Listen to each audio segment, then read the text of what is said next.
تمرین شماره 99 آهنگ نغمه. علامت سی بمول داریم، گام فا ماژور هست، فا بزرگ و اینکه ریتممون 3/4 فا سول. گامشو میزنیم لا، سی بمول، فقط سی بره بالا. ایرادی که بعضی از بچه‌ها دارن به خاطر دیز یا بمول بودن این نوتی کل دستو جابجا میکنن. سی بره بالا، سی دو ره، یعنی این حالت بوده، سی بمول شده، سی دو ره می فا، برمیگردیم فا می ره دو، سی بمول سول فا. با سرعت پایین میریم، هر سیاه برابر یک شماره، 1 2 3 سکوت لا، سی 1 2 3 1 2 3 1 2 3 سفید نقطه دار، سکوت دو سی سی لا لا، 2 3 سکوت، سی لا لا سول سول، 2 3 سکوت سول لا، سی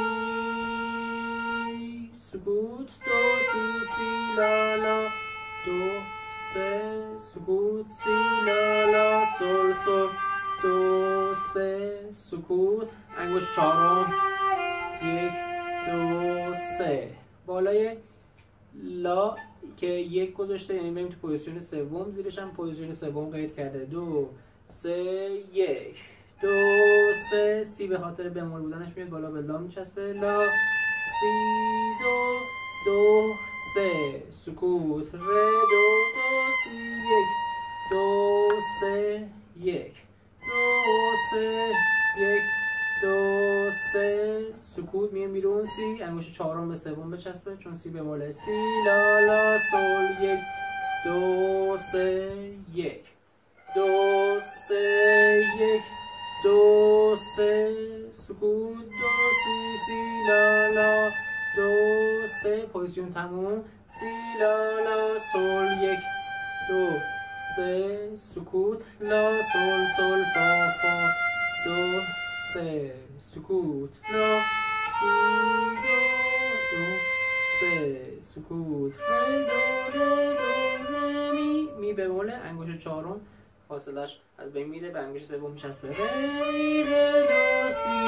سکوت لا، سی دو سی دو ره دو سی لا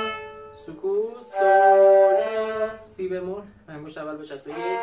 2 3 سکوت، دو ره دو سی لا سکوت سول لا، سی لا سی لا سی لا سول سکوت فا سول لا سول لا سی لا سول فا سکوت، سی لا سی زیاد نشه، سکوت اومد چنگه، 1 2 3 1 سی لا